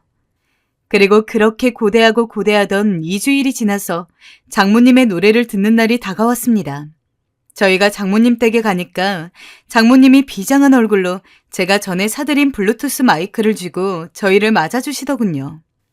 장모님이 제 생각보다도 더욱더 음반을 내는 것에 진심인 것 같아서 놀랍기도 하면서도 한편으로는 어쩜 그렇게 웃음이 나는지 애써 웃음을 참고서 그러면 장모님 무슨 노래 부르실 거예요? 하고 물었습니다. 김연자의 아모르 파티 부를 거야. 그러더니 장모님은 잠시 옷방에 들어가셔선 의상을 갈아입고 오셨습니다. 그때부턴 집안에 비장한 기류가 흘렀죠. 저도 아내도 새삼스레 바짝 긴장을 할 정도였으니까요. 그리고 제가 반주를 틀어드리자 장모님은 헛기침을 몇 번 하더니 마이크를 딱 입에 대고는 한 소절 한 소절 불러나가기 시작했습니다. 산다는 게 다 그런 거지. 누구나 빈손으로 와. 소설 같은 한 편의 얘기들을 세상에 뿌리며 살지. 자신에게 실망하지 마. 모든 걸 잘할 순 없어. 오늘보다 더 나은 내일이면 돼. 인생은 지금이야. 여러분, 혹시 심금을 울리는 노래를 들어보신 적이 있나요? 저는 그날 장모님의 노래 테스트를 하면서 들어봤습니다. 저랑 아내가 정말 장모님 모르게 눈물을 줄줄 흘렸어요. 그만큼 잘 불러서 감동을 받아 그랬냐고요? 아니요. 상상 이상으로 너무 못 불러서 웃겨가지고 눈물이 나왔습니다. 저는 사람이 웃다가 눈물이 난다는 걸 한 번도 이해를 해본 적이 없었는데 장모님 덕분에 이해할 수 있었어요. 장모님이 장난으로 그러시는 게 아니라 정말 그 누구보다도 진지하게 부르고 계신다는 점에서 더욱더 웃긴 걸 견딜 수가 없었습니다. 제가 잘은 몰라도 무대 매너만큼은 어지간한 가수 뺨칠 정도로 저희 장모님이 대단하셨습니다. 노래가 클라이막스로 갈수록 장모님은 더욱더 흥에 취해서 눈까지 지그시 감고 고개를 막 꺾여가며 심취해서 노래를 부르고 계셨고, 그러면 그럴수록 저와 아내는 졸지에 팔자에도 없는 웃음 참기 대회라도 출전한 것 같았습니다. 빰빰빰, 클라이막스 직전 특유의 반주가 흐르고 아모르 파티! 장모님의 아모르 파티라고 크게 외치면서 덩실덩실 춤까지 추시는데 결국 저는 더 이상 장모님을 쳐다보지 못하고 고개를 돌려 웃었습니다. 진짜 음정 박자가 처음부터 끝까지 하나 맞는 게 없고 고음도 잘 못하셔서 매 소절마다 삑사리가 나는데 참 듣기 힘든 와중에도 장모님 무대 매너가 너무 웃기더라고요. 장모님은 노래를 부르느라 저랑 아내가 본인 노래에 그렇게까지 웃음을 터뜨렸는지 전혀 모르는 상태로 결국 끝까지 완창을 하셨습니다. 어때? 괜찮지 않니? 솔직히 노래를 듣는 중에는 장모님이 너무 못하다 보니까 저는 장모님이 저희를 웃기기 위해서 저러시나 하는 생각이 들었어요. 하지만 노래를 끝난 뒤 보인 장모님의 표정은 정말로 자신의 노래에 무척이나 만족을 했고 진짜 스스로가 잘 부른다고 생각을 하는 느낌이었죠. 마치 장모님은 TV 오디션 프로그램의 참가자, 저와 아내는 심사위원이 된 듯한 분위기였습니다. 장모님, 장난치시는 거 아니죠? 제대로 불러보세요. 정말 혹시나 싶어서 일부러 표정을 싹 굳히고 장모님한테 더 이상 장난하지 말고 제대로 불러보시라고 이야기를 해드렸지만 장모님은 여전히 어리둥절한 표정이었습니다. 뭐가 말이니? 이 정도면 잘 부른 것 같은데 더 필요하니? 아, 무대 매너가 좀 부족했니? 아이, 그건 내가 힐을 안 신어서 그래. 구두라도 신으면 더 꺾여지거든. 아, 그게 아니라 장모님. 그 순간 정적이 흘렀습니다. 저랑 아내랑 둘 다 대체 장모님에게 어떤 식으로 말을 해야 할지 그 짧은 시간 내에 정말 말을 고르고 또 골랐습니다. 그리고 번뜩 김 사장의 얼굴이 제 머릿속을 스쳐 지나갔어요. 사기꾼, 그놈은 사기꾼이었어요. 장모님 노래 실력이 저 정도인데 무슨 음반을. 거기에 속았던 저도 아내도 모두 바보였습니다. 하지만 돈을 입금 안 했으니 그건 그렇다 치고 문제는 장모님이었죠. 잔뜩 들떠 계시는 장모님은 자신의 노래 실력을 모르고 계시니까요. 일단 아무리 생각해도 음반까지 내기로 마음을 먹으신 이상 씁쓸하지만 누구보다 냉철하게 현실을 알려드려야겠다고 생각을 했습니다. 그래서 제가 총대를 맸습니다. 장모님, 김 사장이랑 친하게 지내시면 안 될 것 같아요. 그놈은 사기꾼이에요. 제가 장모님을 싫어하고 그래서 그런 게 아니라 정말 객관적으로 봤을 때 장모님 노래 실력으로는 음반 내서 성공할 수가 없어요. 솔직히 요새 음반 내는 거 노래를 잘한다고 다 성공하는 것도 아니긴 한데 그렇다고 해서 노래를 못한다고 성공하는 것도 아니거든요. 노래를 잘하는 건 기본이고 다른 건 갖춰져 있어야 하는데 장모님으로선 음반의 기본이라고 할 수 있는 노래조차 제대로 안 되어 있으세요. 이런 상황에서 음반을 내는 건 좀 무리지 않을까요? 그렇게 할 말을 다한 대가가 뭐냐고요? 장모님 댁에서의 퇴출이었습니다. 진짜 등 떠밀려서 쫓겨났어요. 저야 장모님을 위해서 그렇게 말씀드린 거긴 하지만 장모님 입장에서도 속상할 거 알기에 이해했습니다. 허나 장모님은 속이 많이 상하셨는지 아내랑 같이 집에 갔는데 집에 가자마자 장모님으로부터 전화가 오더라고요. 너랑 이 서방은 트로트의 한을 전혀 몰라. 너희가 나이 더 먹어봐. 그때서야 엄마 실력을 알아줄 게다. 아니 엄마, 트로트의 한이고 뭐고 기본적으로 노래를 잘해야 할 거 아니야. 엄마가 이야기하는 그 한도 노래를 잘해야 더 잘 표현되는 거 아니겠어? 근데 엄마는 정말로 노래가 안 된다니까? 김 사장이 나보고 심금을 울리는 노래 실력을 가지고 있다면서 무조건 제2의 김연자, 송가인 만들어주겠다고 했어. 근데 어째 아무것도 모르는 너네들이 나를 그렇게 무시하니? 아이고, 내가 돈만 있었어도 안 이러는 건데 돈 없는 게 서럽고 죄다, 죄야! 너희 진짜 평생 후회할 거다. 내가 어떻게든 돈 만들어서 갈코리로 돈을 쓸어 담을 거라고. 그땐 너희들 국물도 없을 줄 알아. 엄마! 장모님은 전화를 그렇게 툭 끊어버리셨어요. 사실 저희가 장모님 집 나오면서 돈을 해주겠다는 분에게도 전화를 걸어 그러지 말라고 말씀을 드렸거든요. 그랬더니 노발대발하셔선 새벽에 아내에게 전화를 걸어 서럽다며 어쩜 그럴 수 있냐고 5천이 그리 아깝냐고 하셨더라고요. 그러다 장모님이 언젠간 저희 집을 찾아오셨습니다. 초인종을 몇 번 누르시고 들어오시더니 너네들은 그럼 왜 김 사장한테 넘어간 거냐? 하고 물으시더라고요. 그 말에 아내 역시 고개를 갸우뚱했어요. 근데 있잖아, 여보. 엄마 말대로 정말 유명한 가수까지 데리고 있는 회사인데 왜 그런 사기를 치고 다니는 거야? 아내의 말에 장모님도 그래! 하며 옆에서 끄덕이셨죠. 아내의 말에 저는 김 사장 사무실 갔을 때의 풍경을 하나하나 떠올려 봤어요. 먼지가 쾌쾌하게 쌓여있던 사무실이었지만 제가 홀렸던 이유는 문을 열고 들어와 저희에게 인사를 건넨 유명한 트로트 가수 때문이었어요. 저는 아내에게 그 가수 이름을 다시 인터넷에 검색해보라 했고 아내는 검색을 하더니 입을 급히 틀어막더군요. 저희 둘 다 그 결과를 보곤 할 말을 잃었습니다. 사실 우리 둘 다 얼굴이 벌개졌죠. 동명이인이었어. 우리가 그만 섣불리 판단해버린 거야. 어떻게 이럴 수가 있지? 저희도 마음이 들뜨고 성급했던 나머지 그런 실수를 한 거였죠. 웃음도 나오고 울고 싶기도 했지만 일단 장모님에게 설명을 드려야 했으니 차분히 장모님을 앉혀놓고 저희가 이러이러해서 착각한 거라 말씀을 드렸어요. 근데 고개를 끄덕이실 줄 알았던 장모님이 콧방귀를 끼며 그러시더군요. 내가 어떻게든 동구해서 음반 낼 거다. 오늘 저녁에도 김 사장이랑 식사하기로 했으니 그런 줄 알아. 아무도 내 꿈은 못 막아. 장모님은 거의 영화 속 주인공이셨어요. 저흰 그 주인공의 꿈을 막는 장애물 정도였고요. 이쯤 되자 상황이 심각해진 걸 아내도 저도 눈치챘습니다. 이제는 웃을 때가 아니고 사태를 해결해야 할 때였죠.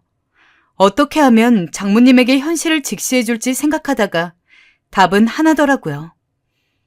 여보, 김 사장 그 인간을 찾아가자. 걔 완전 사기꾼이잖아. 장모님 등쳐먹으려고 하는. 아니야. 무턱대고 찾아가면 어떡해. 그 인간이 사기꾼이라는 거 증명해야 해. 엄마 다니는 노래교실 가보면 뭐가 나오지 않을까? 네, 제가 장모님에게 소개를 시켜드린 노래교실인 만큼 직접 알아봐야 할 것 같았습니다. 그래서 장모님이 다니시는 노래교실에 시간을 내어서 찾아갔어요. 그리고 노래교실 강사로 보이는 사람한테 전부 이야기를 했죠. 저희 장모님이 김자, 애자, 자자이신데 노래교실을 다니고서부터 자꾸 이상한 소리를 하셔서요. 실례인 걸 알지만 뭐 좀 여쭈려고 왔습니다. 네, 안녕하세요. 편하게 물어보세요. 저희 장모님이 여기 수강생분들한테 노래 칭찬을 좀 받으신 것 같은데 그것 때문에 계속 음반을 내고 싶다고 하시더라고요.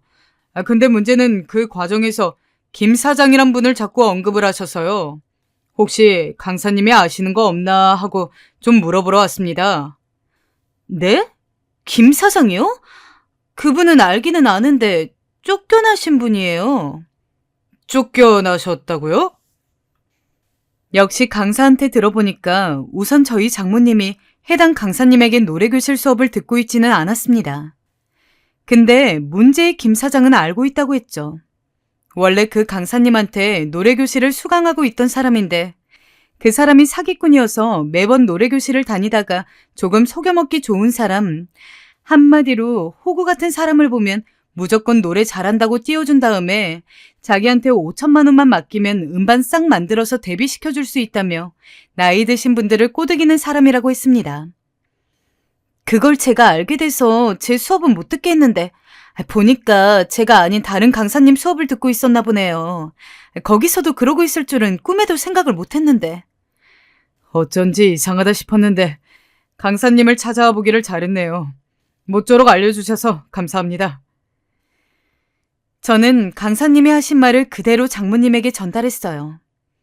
장모님, 대체 어떤 식으로 칭찬을 한 건지는 모르겠지만, 김 사장, 그 사람은 사기꾼이에요. 이미 당한 사람도 있고요. 뭐? 장모님은 처음에 놀라신 듯 했고, 입술을 꼭 깨무셨어요. 그래서 제가 좀 더 자초지종을 이야기해드렸어요. 김 사장이란 사람을 우리도 겪어봤지만 사기꾼이다. 허나 장모님은 인정하기 싫은 듯 얘기를 듣는 둥 마는 둥 하셨어요. 역시나였죠. 그쯤 되자 아내가 의미심장한 얼굴로 저를 보더니 고개를 끄덕이더군요. 장모님, 잠시만요. 저는 어쩔 수 없이 밖으로 나가 김 사장에게 사기를 당하셨던 수강생 한 분을 모시고 들어왔습니다. 이렇게까지 충격을 드리고 싶진 않았지만 만일을 대비해서 사기를 당했던 수강생분에게 연락을 드렸었거든요. 수강생분은 자기도 노래교실을 다녔던 사람이라며 김 사장이 어떤 인간인지 낱낱이 알려드렸습니다. 그 인간한테 아직 입금 안 했으면 아휴 천만 다행이에요. 그놈 그거 완전 사기꾼이에요. 이 바닥에서 소문이 자자해요. 나도 애자씨처럼 속아서 큰돈 입금했다가 날리고 집에서 남편한테 쫓겨날 뻔했어요. 아휴, 어쨌든 애자씨는 이런 현명한 자식들이 있으니 참으로 다행이에요. 진짜예요? 정말 그 김 사장이 사기꾼이에요? 네, 그렇다니까요. 장모님은 그 말을 듣더니 어쩐지 급하게 실망한 얼굴이 되어버리셨고 알겠다며 그제야 인정을 하셨습니다. 저희는 고맙다고 하고 수강생분을 바래다 드렸고요. 그런데 그 후 장모님 안색이 조금 안 좋으시더군요. 그냥 현실만 받아들이면 문제가 해결될 줄 알았는데 장모님은 이상하게 우울감에 빠지셔선 이렇게 중얼거리시더라고요. 나는 내가 노래라도 잘하는 줄 알았는데, 에휴, 꿈이 물거품이 됐다. 그러더니 엄청 경험적인 목소리로 내가 미안하다. 세상 물정을 너무 몰랐나 보다. 이 나이를 먹고서. 라며 저에게 사과를 하셨죠. 엄마, 괜찮아. 지금부터 연습하면 되지. 사기 안 당한 게 어디야. 아내가 나름의 위로를 했지만 장모님은 기운이 없으시다며 이제 가달라 하셨어요. 현실을 직시하면 모든 게 해결될 거라 생각했는데 제 지혜가 짧았던 건지 갑자기 장모님이 다른 방면으로 걱정이 되기 시작했죠. 아내 말론 장모님이 잠도 잘 못 주무시고 노래도 더는 안 부르신다 하시고 그러던 찰나 도저히 안 되겠다 싶어 저만 장모님 댁을 방문하게 되었습니다. 그런데 현관 밖에서부터 장모님의 노랫소리가 들려오는 겁니다. 알고 보니 우리 장모님 열심히 노래 연습하고 계셨던 거죠. 그걸 저에게 들키자 장모님은 이서방, 여긴 어쩐 일이야? 하며 당황해 하셨고 저는 웃으며 못 들은 척을 해드렸습니다. 그리고 이런저런 얘기를 나누다 집으로 돌아왔는데 어쨌거나 아내 말과 달리 장모님 상태가 좋으셔서 무척이나 마음이 놓였습니다.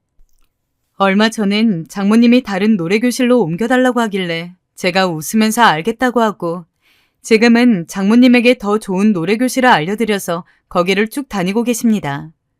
거기는 강사분들 실력이 좋으신지 그 이후로도 가끔씩 장모님 노래를 듣고는 하는데 예전보다 삑사리도 덜 나고 음정도 조금 맞춰져 가는 것 같아요. 얘들아, 이번엔 괜찮았지? 그지? 네, 장모님 최고예요. 엄마, 이번엔 진짜 잘 불렀다. 내가 녹음해뒀으니 들어봐. 저희 장모님 노래에 대한 열정이 얼마나 대단한지 몰라요. 나이 들어서도 관심 있는 분야에 열정 가지고 그걸 지켜나가는 거 사실 어려운 일이라 생각해요. 그런데 저희 장모님 이러다 가수 데뷔하는 거 아닌지 모를 정도로 열심히 하셔서 보는 제가 다 뿌듯합니다. 별거 아닌 해프닝이지만 장모님이 귀여워서 한번 정리해서 전해봤는데 어떻게 들으셨는지 모르겠네요.